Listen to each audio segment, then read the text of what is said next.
¿Y cuáles serían las medidas que yo tomaría como presidente del gobierno? Primer decreto ley, quedan prohibidos los desahucios. La propiedad privada tiene que estar subordinada al interés social. Segunda medida, hay que aumentar el consumo. Vamos a perdonarle la deuda a las familias que tengan una renta muy baja. La deuda no se paga, auditoría pública de la deuda, esto es ilegítimo y no se paga porque soy el poder político. Creo que en América Latina han señalado algunas cosas muy interesantes en esa dirección, que cuando se tienen responsabilidades de gobierno, los medios de comunicación no pueden ser ajenos a la democratización de un derecho como es el de la información. No es aceptable que más del 50% del espacio audiovisual pueda estar en manos privadas. Pero claro, para conseguir esto hace falta, y aquí las lecciones de América Latina son muy interesantes, hace falta poder político. Tomando como referencia pues lo que han hecho en Ecuador, en Argentina y en Venezuela, y decir, mire usted, si la información es un derecho, en la medida en que un derecho se convierte en susceptible de mercantilización y en susceptible de ser una propiedad privada, se convierte en un privilegio. Por lo tanto, lo que ataca la libertad de expresión es que la mayor parte de los medios sean privados, e incluso que existan medios privados ataca la libertad de expresión, hay que decirlo abiertamente. En el programa de ustedes que he estado viendo, ponen la jubilación a los 60 años, derecho, supongo que universal, a pensiones no contributivas. Y mi pregunta es, ¿cómo se sostiene la seguridad social? Pues haciendo pagar impuestos a los ricos, que es lo que no ocurre en este país, haciendo que las empresas como el Banco Santander, por ejemplo, no tengan filiales en paraísos fiscales para que paguen impuestos aquí, que es donde los tienen que pagar. Me da la sensación que ustedes en un momento del programa cuadran el círculo, porque verá, ustedes ponen incremento significativo del salario mínimo. Por cierto, ¿cuánto sería ese incremento significativo? Pues lo que permita a una persona vivir con dignidad. En este momento el salario mínimo son 645 euros al mes en 14 pagas. Cualquier persona que tenga que pagar luz, que tenga que pagar agua, que tenga que llevar a sus hijos a la escuela, que tenga cargas familiares, que tenga una hipoteca, es evidente que no se puede vivir dignamente con 645 euros al mes. Desde los años 30 sabemos que para salir de la crisis lo que hay que hacer es gasto público. Alguien dice, ¿de dónde sacamos el dinero? Pues como le decía antes, una reforma fiscal para que paguen los ricos. Deduzco que, por ejemplo, el salario mínimo, sin poner una cifra, pues podría estar por encima de 1.000 euros. ¿Por qué no? Ustedes hablan de un control público sobre sectores estratégicos. Claro. Y entre los sectores estratégicos, evidentemente, está energía, telecomunicación, alimentación, transporte, a través de adquirir las acciones de estas empresas. ¿Y si no se las venden? Lo dice el artículo 128 de la Constitución. El artículo 128 de la Constitución española faculta a un gobierno para intervenir empresas estratégicas cuando estén llevando a cabo prácticas oligopólicas en contra del interés de los ciudadanos. O usted pone un precio que los ciudadanos de mi país en una situación de crisis puedan pagar, o si no, le intervengo a la empresa y se la nacionalizo. Bueno, en definitiva, que les expropian. Con la ley, depende. Habrá sí, que sí, ver con la ley, con la expropiación claro, con la ley también. Con la ley se les puede expropiar o con la ley incluso se les puede confiscar, depende. En la expropiación hay que indemnizar a quien se le está expropiando. Con la confiscación no hay que indemnizar. Ser demócrata es expropiar, aunque os duela. ¿Sí? ¿Qué es lo que haría un gobernante decente? Expropiar. A los bancos que están acaparando viviendas les expropiaría y las pondría en alquiler social. A las empresas que defraudan Hacienda las expropiaría y las pondría bajo el control de cooperativas de trabajadores. La derecha de este país, a la que por desgracia los pies le siguen oliendo a franquismo, no ha entendido eso. A la derecha española los pies le huelen a franquismo. ¿Sabéis lo que creo? Que a los que gobiernan en este país los pies les huelen a franquismo. Tenemos un gobierno con gestos, con talante autoritario, y es normal porque lleva el ADN del franquismo en sus entrañas. Nadie de la derecha española puede dar lecciones de democracia en este país. Bueno, lo primero, daros las gracias por la invitación. Es un gusto cruzar las líneas enemigas. El enemigo, al enemigo. Nuestros enemigos. El enemigo. Con el enemigo, como lo hace el enemigo. Cada vez que veo a alguien brillante, alguien de los nuestros que tiene que alquilar su fuerza de trabajo al enemigo, me desespero.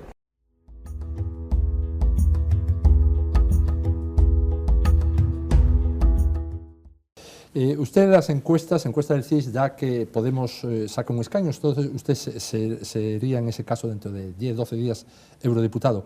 Usted forma parte de la Eurocámara y en el próximo periodo de sesiones tiene que votar la Eurocámara si una Cataluña independiente debe seguir formando parte de la Unión Europea o debe quedar fuera de la Unión Europea. ¿Qué votaría Pablo Iglesias?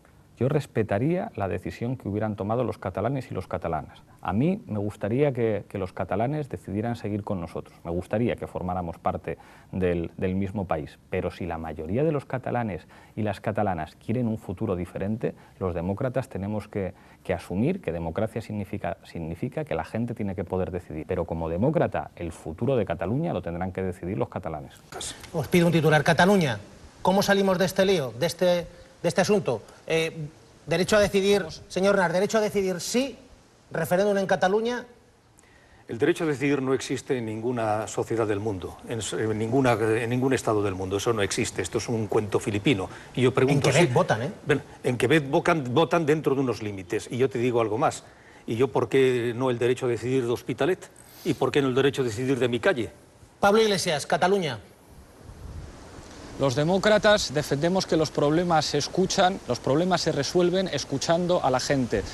Derecho a decidir, por supuesto, pero también sobre una cuestión fundamental, la economía. Pero por supuesto que sí, los demócratas defendemos el derecho a decidir.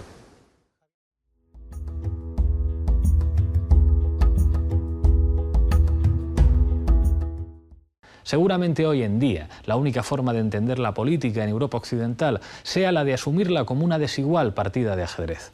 Pero hay otra forma de entender la política, entenderla como boxeo, entender que la paz no es más que el resultado de una guerra. Así entendieron en ETA la política e hicieron una guerra que apenas ha terminado y que ha marcado con el dolor de unos y de otros la historia política reciente de España y del País Vasco.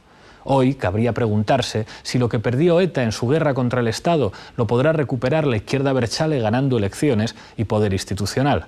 Para mí es un honor y un orgullo poder participar en un acto con la izquierda vasca y con Sabino, que, si me permitís un comentario como español, para nosotros es mucho más que un diputado vasco, es un diputado del pueblo, es quizá el que haya sido capaz de conectar de manera más contundente con las reivindicaciones y con el sentimiento de rabia y de indignación de los de abajo en todo el Estado, y para mí es un honor.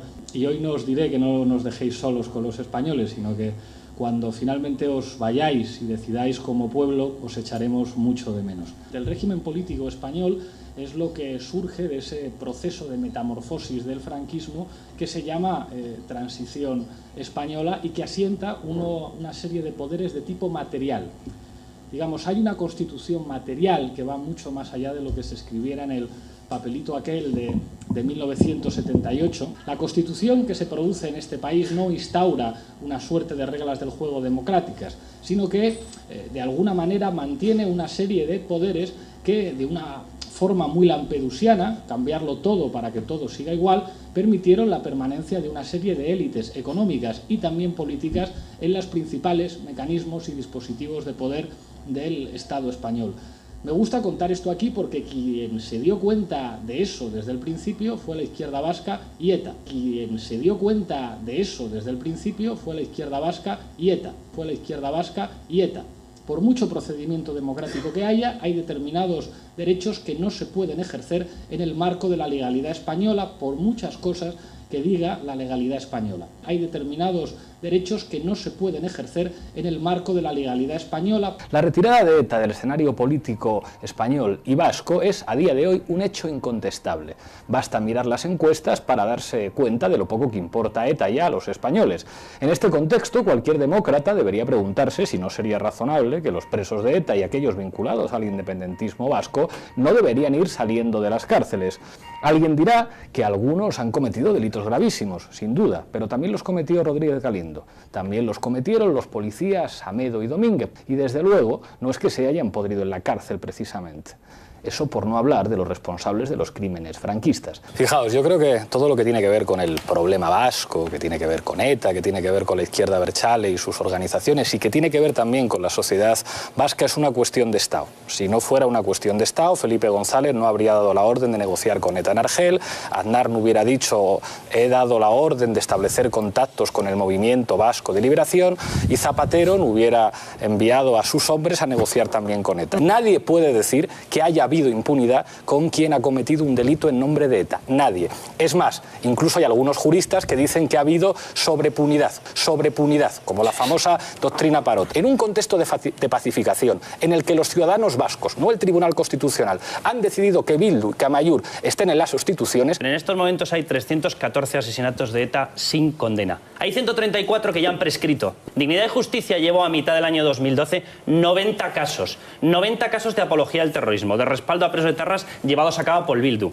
A lo mejor también te parece muy poco para empezar una ilegalización. Sortu, su cúpula, tiene a 17 personas detenidas en operaciones contra ETA. O sea, si con eso no podemos hablar de impunidad, si con todos esos datos no podemos hablar de que se ha hecho la ola a determinada gente, y si con esos datos no podemos pisotear la teoría de que esto es una cuestión de Estado, que venga Dios y lo vea. Quien negocia con ETA, en la última negociación que hemos visto, ha sido quien aparece en unas actas en las cuales incluso se compromete a que la Fiscalía tenga determinados comportamientos. Ese señor se llama Zapatero. Aznar queda, y es cierto, queda en una reunión, queda en una cita y plantea qué es lo que va a exigir la banda terrorista. En cuanto se da cuenta de lo que va a exigir la banda terrorista, pliega velas y se marcha. Y la prueba más evidente, perdóname, es que se aprueba la ley de partidos. La prueba más evidente es que se les corta la financiación. La prueba más verdad, por amor de Dios. Pablo, el hecho de que haya 90 casos ya llevados a la Fiscalía por Dignidad y Justicia de enaltecimiento del terrorismo, de actos en favor de los presos, etcétera, ¿eso no te parece significativo?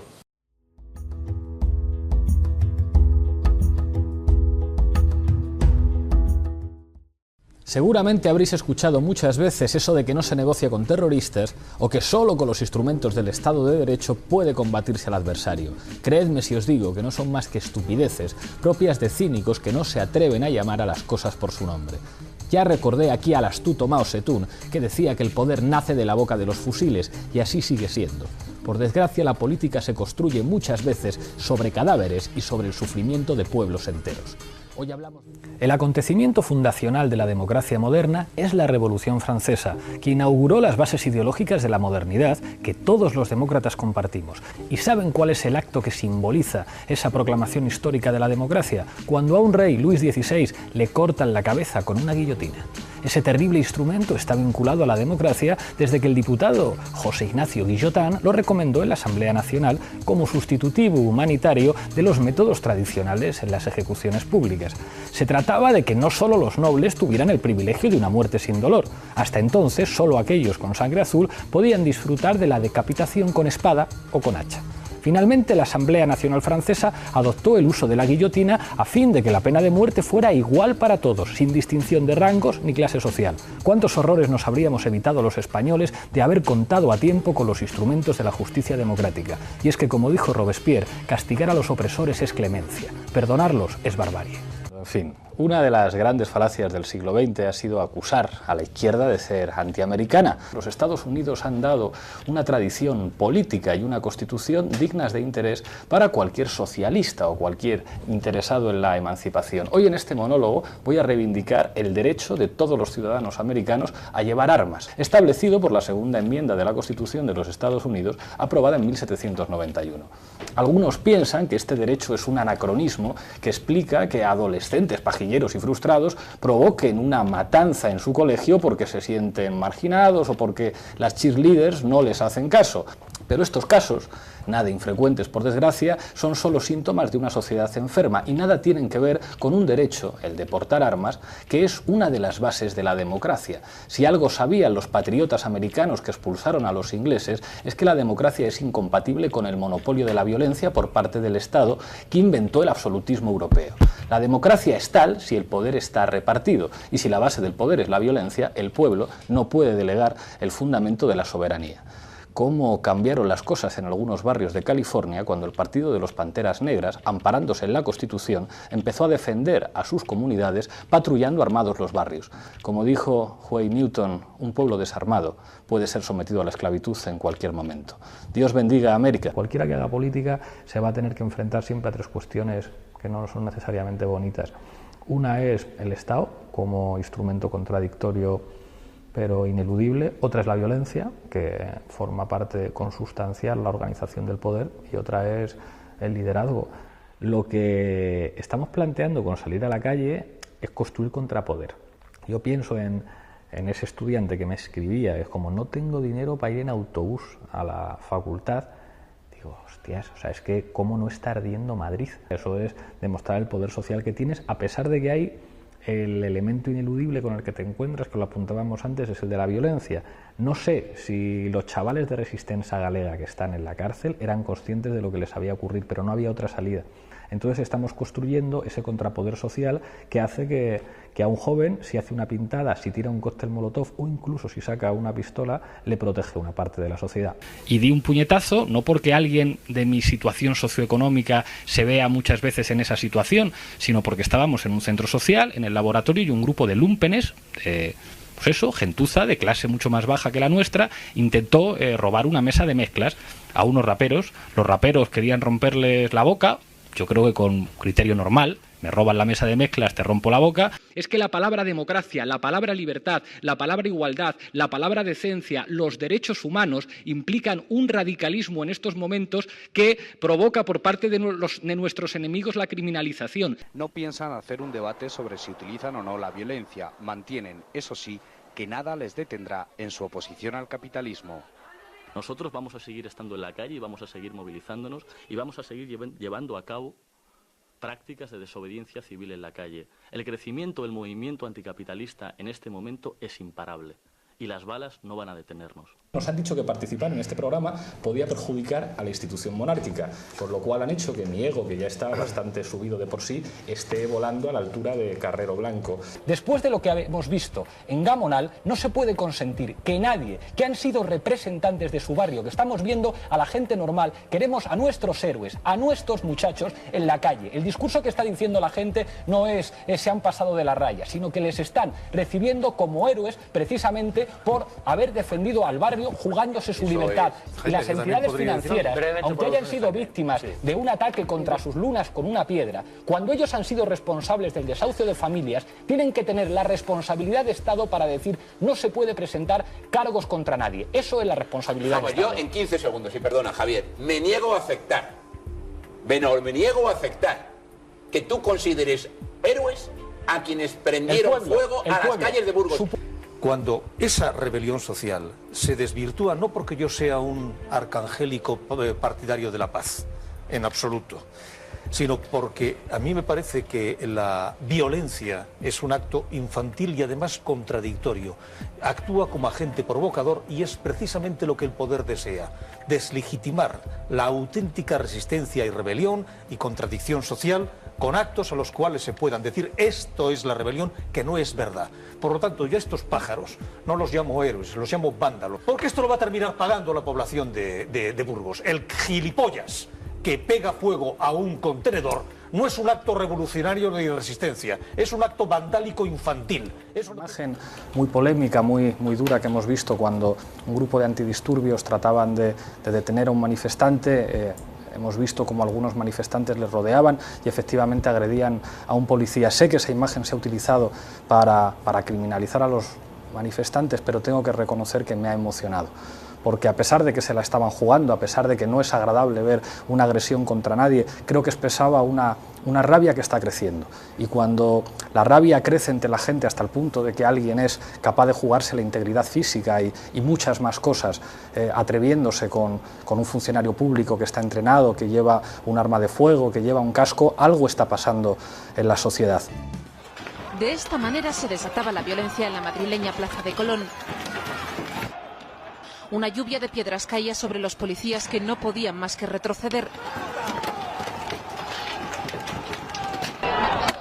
Aquí vemos cómo un agente es alcanzado, queda tendido en el suelo, su compañero pide ayuda. Pero son atacados, les golpean con un palo y reciben varias pedradas.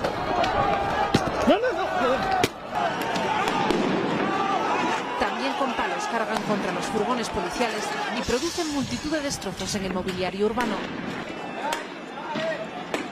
Aquí vemos cómo destruyen parte de la fachada de un banco. Los ataques se recrudecen y los agentes, había casi 1.700 desplegados en Madrid, tienen que retroceder. Varios tropiezan y caen al suelo, momentos que algunos aprovechan para golpearles. Los grupos violentos saben cómo organizarse, montan barricadas y utilizan tácticas de guerrilla urbana. Los vemos quemando contenedores, lanzando adoquines y artefactos. Aquí observamos cómo una piedra impacta en un fotógrafo.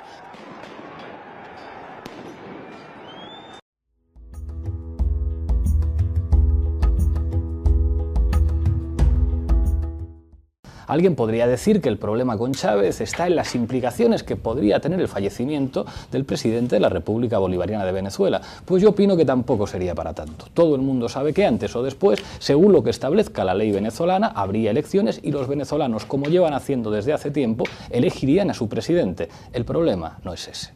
El problema es que algunos quieren matar a Chávez antes de tiempo, porque creen que eso les daría la ocasión de conseguir lo que no consiguieron en el golpe de Estado del 2002, ni con todo el dinero invertido en desestabilizar una de las democracias más saludables del mundo.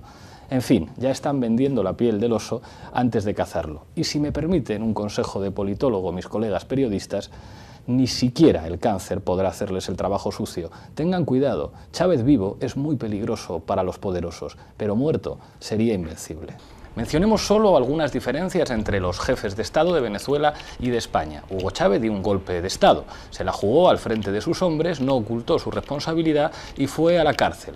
Juan Carlos de Borbón no tuvo que jugársela mucho y nunca ha estado en la cárcel, ni él ni su yerno. No tuvo que dar un golpe de Estado, heredó la jefatura de este Estado de un dictador, Francisco Franco, un viejo amigo de Hitler y Mussolini que gobernó 40 años nuestro país a punta de pistola. La diferencia fundamental es que Chávez, en 13 años, ha afrontado 15 procesos electorales de los que ha salido victorioso al menos en 14. Desde que heredara la jefatura del Estado de Franco, Juan Carlos no ha afrontado ninguno. Hugo Chávez Frías ha dejado de existir, pero Chávez hace mucho tiempo que dejó de ser el mismo para convertirse en uno de los principales motores del cambio político en América Latina. Por eso Chávez es mucho más que el ciudadano que los venezolanos eligieron en octubre para ser su presidente. Chávez es ya Bolívar y ya cabalga como estandarte y referencia de su patria grande. Ya lo dijo un venezolano mortal llamado Hugo Chávez Frías: Chávez no soy yo, Chávez es el pueblo. Y hoy he escuchado decir barbaridades sobre Chávez con su cadáver aún caliente, porque hoy los demócratas hemos perdido a uno de los nuestros. ¿Cómo ha recibido esta noticia? ¿Qué análisis tiene? ¿Qué se ha sentido en España? Hoy es un día triste para todos los demócratas del mundo y eso desde luego afecta también a España. Creo que si alguien se merece respeto como demócrata y como un líder de las mayorías sociales que supo enfrentarse con coraje a los poderosos, ese fue Hugo Chávez Frías. Pero en cualquier caso creo... España tiene un gobierno muy de derecha, en contra de las políticas sociales, el pueblo español está levantado, hay desempleo, mientras en América Latina, donde se ha sembrado la revolución, hay mayor producción, hay mayor distribución de la riqueza, mayor importancia a la educación, a la salud. ¿Cómo puede comparar ese gobierno de Rajoy con lo que se ha iniciado no solo en Venezuela, sino en varios países de América Latina? Sería incluso exagerado que decir que lo de Rajoy es un gobierno. En España gobierna la troika europea. En ese sentido, en estos momentos de crisis para el sur de Europa, América Latina es sin duda una referencia. Venezuela, Bolivia, Ecuador y también en cierta medida Argentina y Brasil son referencias de procesos democráticos que han sido capaces de devolver la soberanía y la democracia a los pueblos. Todos somos contingentes, menos tú, alcalde. Tú eres necesario.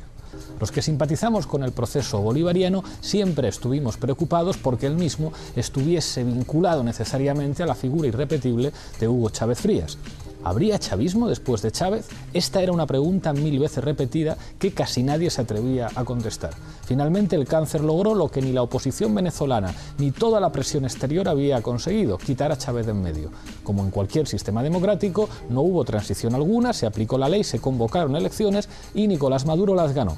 Que la oposición venezolana cuestionara el resultado estaba dentro del guión previsto. Muy cortico para despedir, un mensaje para los españoles que viven aquí en Venezuela y los hijos de españoles. Pues qué envidia me dan, porque la verdad es que en estos momentos, tal y como está la situación en Europa, es muy interesante vivir en un país como este, en el que se están produciendo tantos cambios y tantas transformaciones que pueden convertirse en un ejemplo democrático para los ciudadanos del sur de Europa. ¿Qué te parece el régimen de Venezuela y el régimen de Cuba? Nada más que eso. A mí me parece que los demócratas tenemos que respetar, escúchame, los resultados electorales. Y en Venezuela gobierna quien los venezolanos y las venezolanas hayan decidido que gobiernen. Y seguimos hablando de esto. En Venezuela, si me preguntas, ¿te parecen bien las políticas públicas que han reducido la desigualdad, que han extendido los servicios públicos, que han hecho que haya más hospitales y más universidades? Claro que sí. ¿Y la represión y la muerte de la oposición, eso qué opinión te merece? Cualquier delito que se cometa tendrá que ser perseguido e instruido. Porque has hablado de las elecciones. ¿Y en Cuba que no votan? El día que tú quieras hablamos de Cuba. Venezuela, que se ha convertido en el país que más ha reducido la desigualdad. Estamos en la recta final del programa, 20 segundos cada uno de conclusiones. Empiezo contigo, Enrique. Sí, no, yo creo que la única conclusión hoy no es para filosofar mucho, ¿no? Es desear un hasta siempre al presidente Hugo Chávez. Juan Carlos, para acabar. Es muy difícil encontrar un hombre que la vida te haga sufrir, te haga discutir, pero también que te haga reír o que te llene de emoción, ¿no? Y yo eso lo he encontrado con Chávez. Él mencionaba mucho siempre a Neruda y lo citaba. En el canto general dice Neruda: pero tú no sufriste, yo no sufrí, yo sufro solo los sufrimientos de mi pueblo, yo vivo adentro de mi patria, célula de su infinita y abrasada sangre, no tengo tiempo para mis dolores, nada me hace sufrir sino estas vidas que a mí me dieron su confianza pura y que un traidor hizo rodar al fondo del agujero muerto, desde donde hay que volver a levantar la rosa. Chávez levantó la rosa de un continente, que la tierra te sea leve, comandante, y hasta siempre.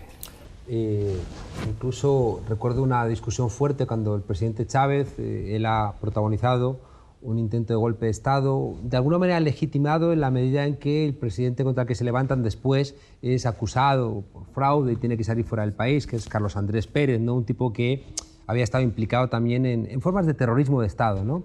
Bueno, Chávez va a la cárcel pasados años y cuando sale de la cárcel tiene una discusión acerca de si la lucha armada es la solución o no es la solución, ¿no?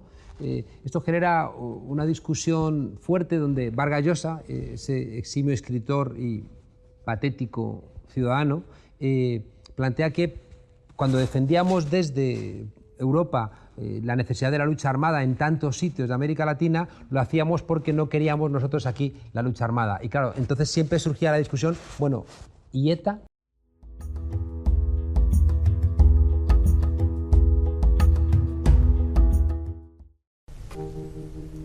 We are not communist. Eso tuvo que decir Fidel Castro cuando pasó por Estados Unidos después de derrotar a Batista. Y es que hubo un tiempo en el que la Guerra Fría determinaba todos y cada uno de los comportamientos políticos. Así era ese mundo y así la Revolución Cubana asumió la forma socialista en su antiimperialismo, convirtiéndose en un referente para todas las naciones oprimidas del mundo y para una izquierda latinoamericana consciente entonces de que la lucha armada era el instrumento político inevitable para la transformación social. Los logros de la Revolución Cubana impresionaron al mundo entero y sus dirigentes, sobre todo Fidel y el Che Guevara, se convirtieron en iconos para la izquierda mundial. Pero el tiempo pasó y los dirigentes de la revolución envejecieron y tanto ellos como la revolución perdieron parte de su sex appeal. Las conquistas sociales se mantuvieron a pesar de la presión brutal de los Estados Unidos, pero con la desaparición de la Unión Soviética llegaron nuevos problemas. La edad obligó finalmente a Fidel a retirarse de la primera línea de la política y su hermano Raúl, que ya ha cumplido 82 años, ha reconocido que su tiempo también se acaba. A la Revolución Cubana le toca reinventarse y renovarse en un contexto en el que la izquierda latinoamericana disfruta de sus éxitos políticos y sociales, respetando y admirando a Cuba y a su historia, pero sin asumirla ya como modelo. La Revolución Cubana lo marcó todo, marcó el inicio o la recuperación de la lucha armada como estrategia política de acceso al poder. La caída del muro de Berlín fue dramática para Cuba. La Revolución Cubana no puede elegir, es un movimiento patriota, nacionalista, que toma la opción de vincularse al bloque soviético. Y eso condiciona la historia de Cuba, condiciona su situación militar excepcional de país que sufre la presión continua de los Estados Unidos y un bloqueo económico, y al mismo tiempo depende en buena medida de su vinculación con la Unión Soviética y con el bloque socialista. Todo eso, de alguna forma, salta por los aires con la caída del muro de Berlín. Incluso el envejecimiento de los líderes contribuye a esa deserotización y eso es terrible. O sea, no es lo mismo ver a Fidel en los 60 y en los 70 que verle después, bueno, como una metáfora terrible del envejecimiento de un proceso muy valioso que ha sido la referencia fundamental para la izquierda en América Latina. Y yo creo que para que siga siendo una referencia de emancipación, una referencia para América Latina y para la izquierda mundial, seguramente hay cosas que deberían cambiar. Al decir esto, no lo planteo como, ni muchísimo menos como una crítica eurocéntrica, ¿no? Que fácil es decirles a los cubanos desde Europa deben ustedes cambiar para gustarnos más a nosotros, sino como desde la preocupación que la izquierda tiene porque los países que han sido una referencia para todos nosotros puedan seguir siéndolo en el futuro.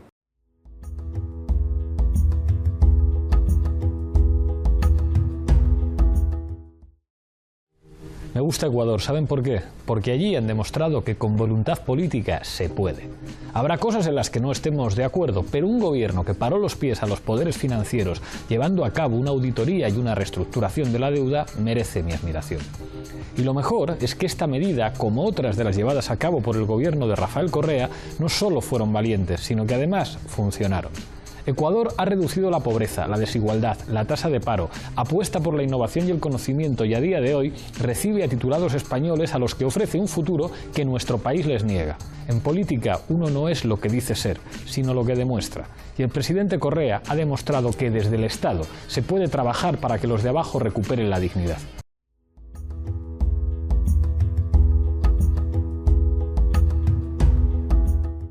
Estoy desesperado con eso porque nuestra situación es terrible. Estamos continuamente pensando en dinero para poder trabajar. Es terrible. De momento, o sea, los clientes que hemos tenido pues, se van agotando. Pues lo de trabajar para una televisión iraní pues significa una inyección porque todos los que trabajamos ahí cobramos, destinamos el 15% de nuestro sueldo a la tuerca y regalamos nuestro trabajo a la tuerca, pero eso se puede acabar. Y cuando eso se acabe, pues es tremendamente difícil.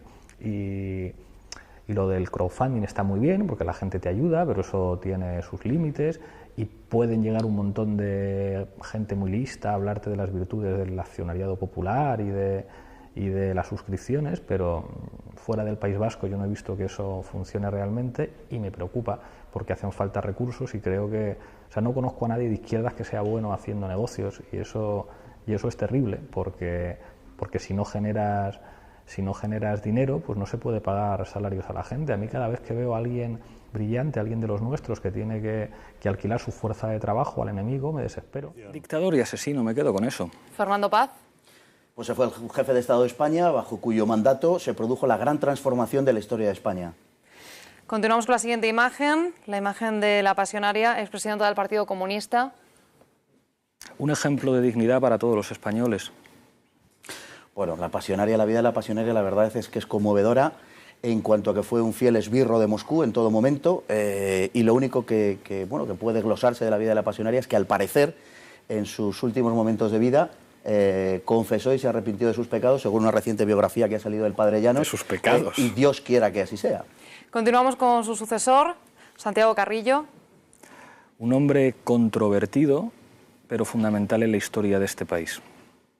Santiago Carrillo es un genocida, es un asesino de masas.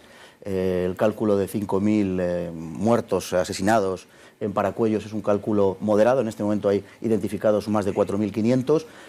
Además liquidó a camaradas suyos, a gente del Partido Comunista, y se aprovechó de las circunstancias cambiantes de la política soviética para medrar, y es uno de los personajes sin duda más nefastos y además un criminal reconocido de la historia del siglo XX español. Bien, vamos a ver más imágenes. La siguiente es Carrero Blanco. Una de las figuras más oscuras del franquismo, un personaje abyecto, repugnante, responsable de torturas. Y me gustaría decir que un día, si queréis, discutimos de Paracuellos. Yo tuve la suerte de hacerle la última entrevista en vida a Santiago Carrillo y sería un tema estupendo para discutir. Pero Carrero Blanco, un miserable, un franquista. ¿Y para usted, Fernando Paz? Carrero Blanco fue un hombre que destacó básicamente por su lealtad a Franco y un hombre que, muerto el caudillo, no hubiera tenido probablemente un gran protagonismo político, pese a lo que se ha dicho, ¿no? Creo que Carrero, junto a algunos otros hombres, como el caso de Utrera Molina, como el propio Franco decía, eran unos auténticos monumentos vivos a la lealtad. Siguiente imagen, vamos a ver a Largo Caballero. ¿Qué opinión les merece? Un socialista brillante, también comprometido, quizá demasiado arrogante algunas veces, pero desde luego una de las cabezas más lúcidas del socialismo español. Uno de los grandes culpables de la Guerra Civil Española, sin la menor de las dudas. Un hombre que anunció la Guerra Civil, que dijo literalmente, si las derechas ganan las elecciones nosotros iremos a la Guerra Civil, pero que más allá de una declaración de este tipo fue quien protagonizó el giro hacia el bolchevismo del Partido Comunista a partir del Partido Socialista, perdón, a partir del verano de 1933. Y por tanto culpable directísimo de esa radicalización del PSOE, sin la cual no hubiera sido posible la Guerra Civil. Y por último, ¿cuál es la primera palabra que se les viene a la cabeza cuando ven a Manuel Fraga? Un dictador franquista que firmó sentencias, un ministro franquista que firmó sentencias de muerte y que jamás condenó el franquismo. Una vergüenza para la democracia española. Un ministro de Franco que posteriormente lideró la derecha española durante un tiempo y que bueno, dio paso a quienes le sucedieron con mayor o menor brillantez. Siempre he dicho que si algún día llego a pintar algo en la universidad, aunque me temo que ese día no va a llegar nunca, haré lo que pueda para que Evaristo, el cantante de la Polla Records, sea investido como doctor honoris causa. ¿Por qué? Escuchad al gran sabio Punky.